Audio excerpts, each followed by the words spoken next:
Hi, this is National Master Dan Heisman, and we're continuing with our series of YouTube videos to help you play chess better. A couple weeks ago, I did a video on Fabiano Caruana Move by Move book by Everyman, and it was written by Cyrus Lakdawala, and Master Lakdawala was nice enough to recommend another book to me that he wrote called Rewire Your Chess Brain. So I thought I would review the book as part of today's video and show you a fun puzzle from the book. This book is a bunch of chess compositions and puzzles. Some of them are extremely difficult, and Lakdawala's idea is that you don't have to solve all of them, even if you just go over some of them with your students and show them the ideas. It helps them get an idea of how chess pieces can move and what the ideas can be. Let me read to you the table of contents from the book. There's 10 chapters in this book, Rewire Your Chess Brain.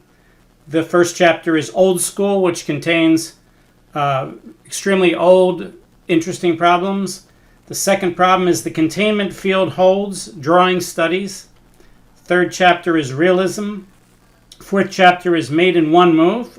That can't be too long a chapter, I wouldn't think. Fifth chapter is Made in 2 moves. Sixth chapter is Made in 3 moves. Seventh chapter is Made in 4 or more moves. The eighth chapter is Unchess. The ninth chapter is Life Simulates Art.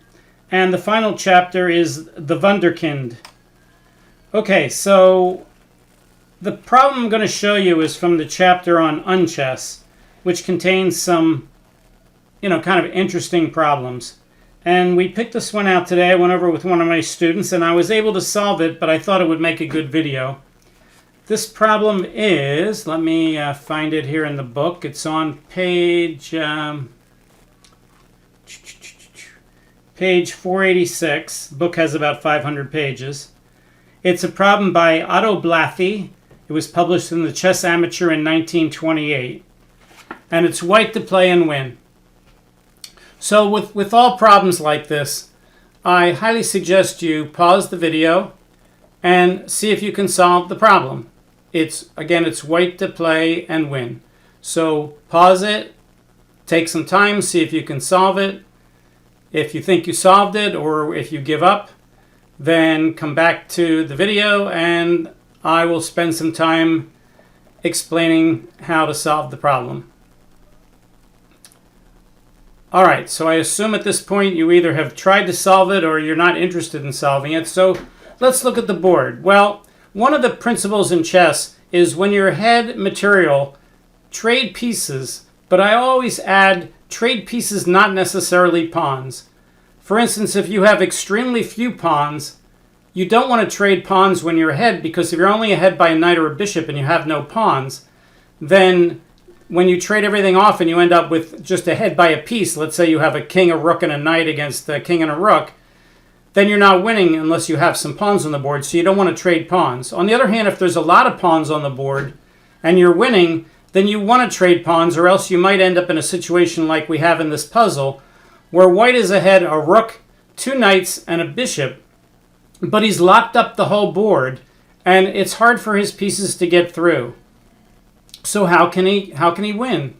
Well, let's take a look at the pieces. Right now, there's only a couple pieces for white that can even move. The knight on h1 can't move. The knight on b1 can't move. The bishop on c1 can't move, but later on it could go to b2 or a1. The rook on b2 can move, and the king on a1 can move. All right, but how's white going to win? It looks very difficult. For instance, suppose white tries to sacrifice the rook for a pawn. Suppose he plays rook takes b5. And of course, black will play king takes b5. And now white starts to move his other pieces around, like, let's say, bishop to b2, and black says, all right, I'll just sit here and do nothing. King to a2, king to b5, and it's pretty clear white's not going to get anywhere. The bishop is trapped. The king can wander around the board, but he can never get through. For instance, the bishop could go here and let the king come around. But that's of no use to white. He has no entry points. And black's just going to move his king back and forth between b5 and c5 and get a draw. All right, suppose white plays rook to b4, and black sits and waits, and now white sacrifices the rook for one of these pawns. Let's say he plays rook takes c4 check, and b takes c4. Well, we've reached basically the same position we just reached before. Black can just move his king back and forth between b5 and c4. White's two knights can't move, his bishop can't get out, the king can't get through. So sacrificing the rook for a pawn doesn't work. And if you play a move like, I don't know, rook to b3 with the idea that if he takes, I can start to break through and get my other pieces out, well, black doesn't have to take. Black can simply keep guarding the b5 pawn and laugh at white and say, I'm going to play king to c6. I'm not going to take your rook. This isn't checkers. And he's just going to move back and forth. And white's not getting anywhere. You know, white can say, take all my pieces, please. And, you know, black doesn't have to take. So that doesn't work. All right, so what could work then? Well, one idea might be if somehow in the world I could get my rook up to h5 and attack this pawn, then the king can come over and guard it, but maybe that would work. But how would I get the rook to h5 to sacrifice it? Turns out that is possible, but it's not easy. So let's look at how white might do that.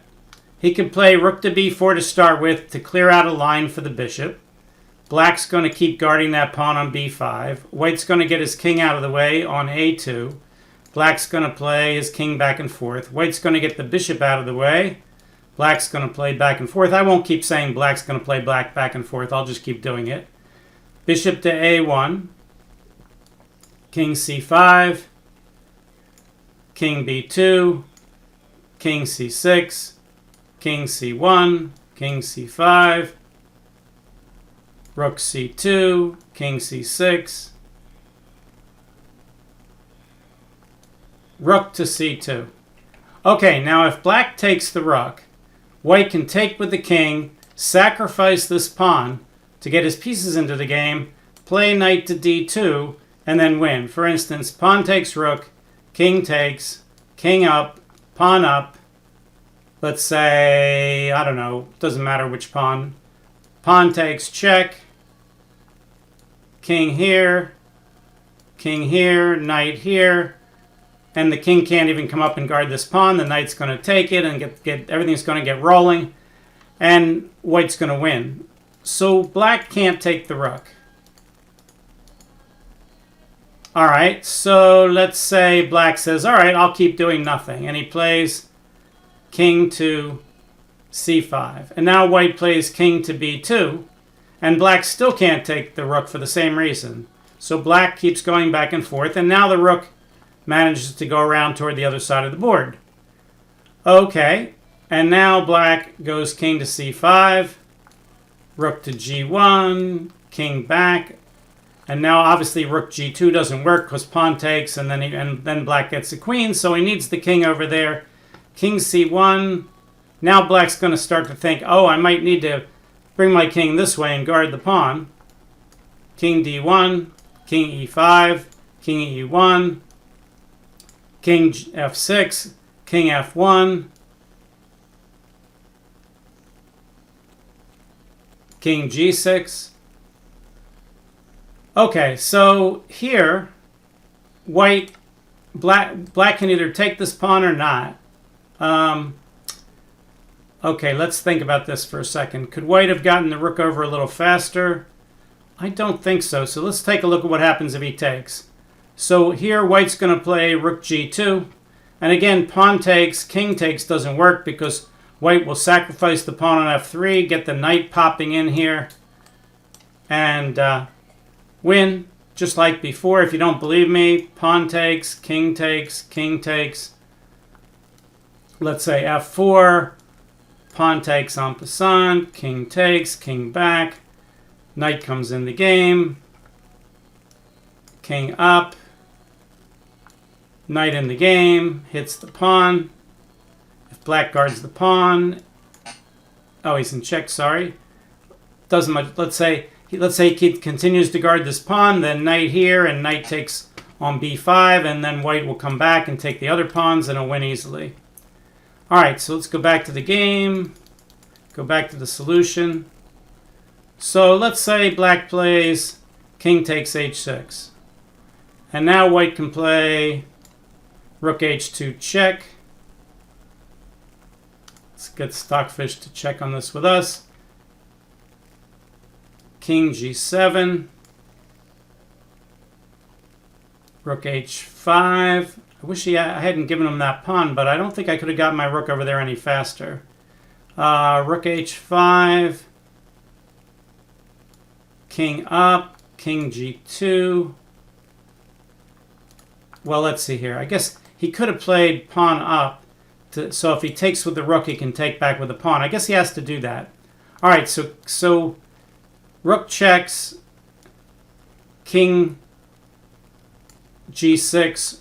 If rook h5, h6 is forced. Otherwise, if king protects it, the rook will sacrifice and the king will come up. All right, so king to g6. And now I think I messed up because black's there just in time. So I needed to play that one move faster. Let's go back a few moves and do that.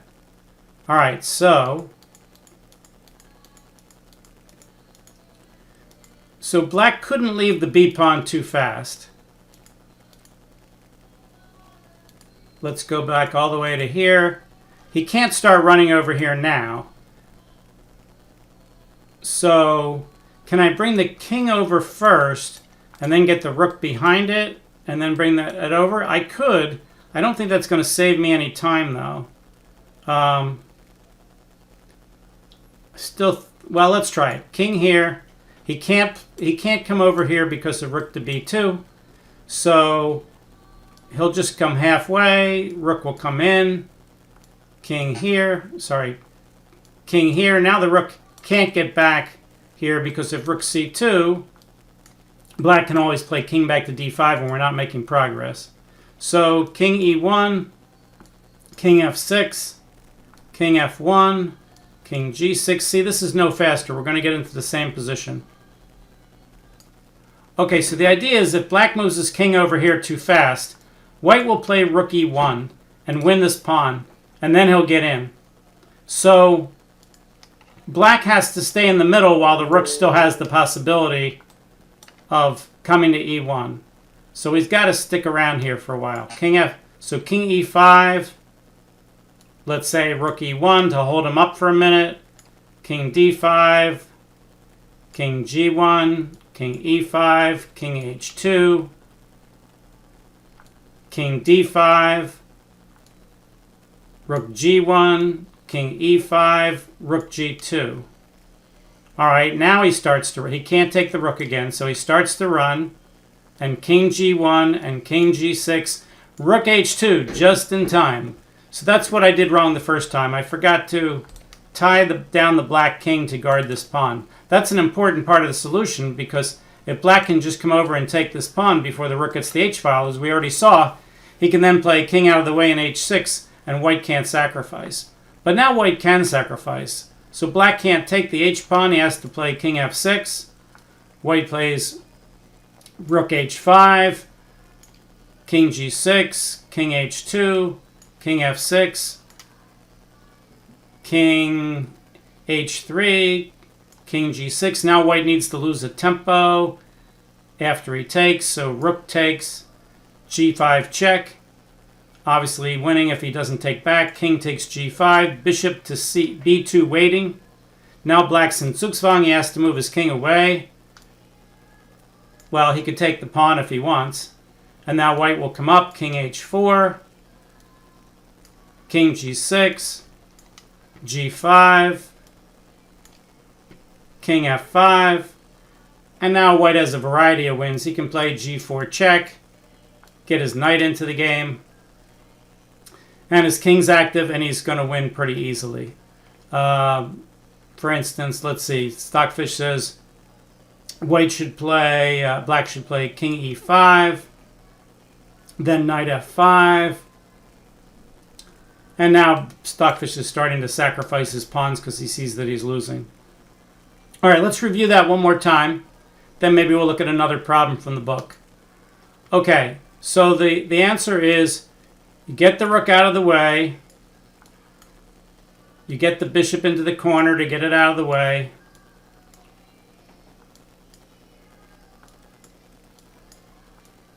Start bringing your king over. Rook over.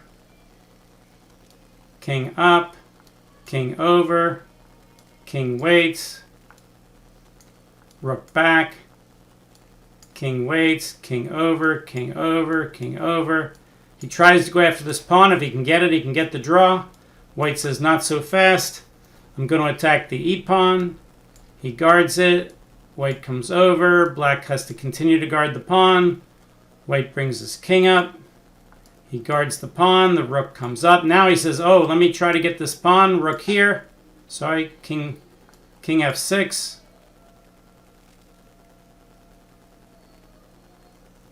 I think here's where we need to... Let's see, did I waste a tempo here? Rook g2, king up, king back.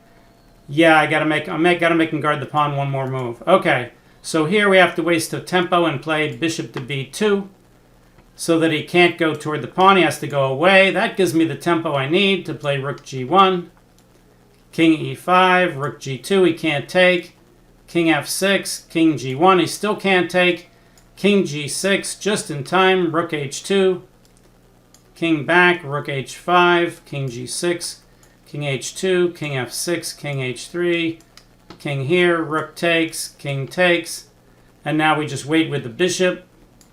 Bishop moves, black's in Zugzwang. He doesn't have to take the pawn.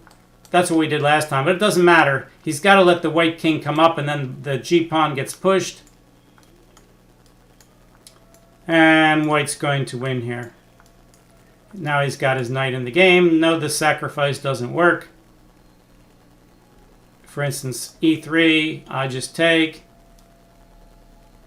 It's check. He has to go away.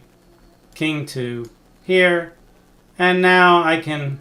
Well, white has a million ways to win this position. He can bring his king up and take the h7 pawn while the knight watches the f pawn. He can move the knight back now and come over and win the f pawn. It doesn't matter.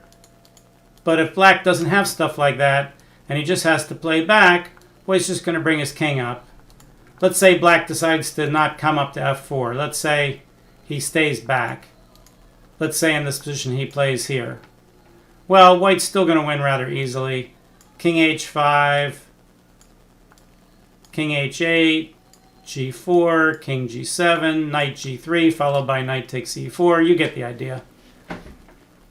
Okay, so this was a problem by Blathy 92 years ago. Let's pick another problem from the book. Maybe something, we'll try one of the old problems. We got a few minutes left. Let's see here. This was an interesting one. Let's set this up. I gotta do my setup. Let me pause. Okay, this is from the chapter in the book Rewire Your Chess Brain called The Containment Field Holds Drawing Studies. This is white to play and draw. It's a problem composed by Froim Simkovich in 1923. I'll give you a warning. This problem's a little bit harder than the previous problem, if you can believe that. I understood the first few moves of this problem, but then after that, it was a little bit amazing. So if you'd like to try to solve it, I don't think the start is super hard. I think good players will understand the start of the problem. It's the later part of the problem that is kind of amazing.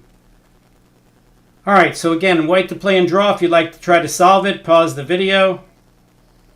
All right, so here it goes. Well, what white would like to do is get the knight out of the way and check the rook, check the king forever, with the rook being guarded by the pawns on the second rank. The problem is you can't just get rid of the knight that easily, and black's king is threatening to run to d6. So what you do is you play knight to f7 hitting the rook. Now, if you can win that rook, you're not only drawing, but you're better because black's pieces are out of play, and you're going to be up a couple pawns here. So we can't let you take the rook. It's not like the previous problem where the one side was ahead by a million pieces. If he plays rook to c8, then white will play rook c3 check. And now the king has to watch out, because if the king goes to a lot of the different squares, then the knight will check and win the rook. But if the king goes back to g6, white will play knight e5 check, and when he guards the rook, now we can check forever. So if rook f8, white gets his draw. So therefore, black has to, rook f8. So black has to try rook to e8, because if he plays rook to g8, the knight fork will win the rook, and he can't play rook to h8 because if knight takes h8. So the only move he could play is rook to e8. But now white forks the king and the rook with the knight, and he plays knight d6 check, forcing black to take with the pawn. And now you might say, oh good, now we can play those checks forever on these four ranks. These four files. And the problem is that black can run his king to d8. And the question is, what would you do about that? Rook checks, king g6, rook checks, king here, rook f3 check, king d7, rook checks, king d8, and now it looks like black's winning easily. He's up a bishop and a rook. What could white possibly do? Well, it's pretty amazing what white can do here. What he can do is play... I want to make sure I get the right move order here. What he can do is play the amazing move, rook takes e8 check. That looks like it's completely unreasonable. King takes, of course. If he brings king to c7, he can't get his rook and his bishop in the game in time to try to win against these connected pass pawns. So he's got to take, and now black's threatening a3, getting the rook in the game. So white has to play a3 himself. And now black's going to get the bishop out of the way, get the king up, and try to get the rook in the game. Why doesn't that win? Certainly looks like it should. So bishop to b7, king to d1, king to f7, getting out of the way for the rook. He can move the rook first, it doesn't matter. King to e1, rook to a8, king to f1, rook to h8, threatening rook to h1 check, winning. King to g1, rook to e8, king to f1. So it can't make any progress there. So let's bring up the pawn and king and try to zugzwang white. So black plays king g6, and now white plays f3. If rook to e3, king to f2, rook to d3, king to e2, traps the rook. Rook here, king here. If rook here, king here, rook trapped. So he can't get in there. All right. So black says, oh, I can try to get my king in here, and then I'm going to mate in a couple moves. And white plays g3. Now white has a barrier. Notice rook e3 still doesn't work because king f2, rook d3. If he takes the pawn, white just takes back, and it's still a draw.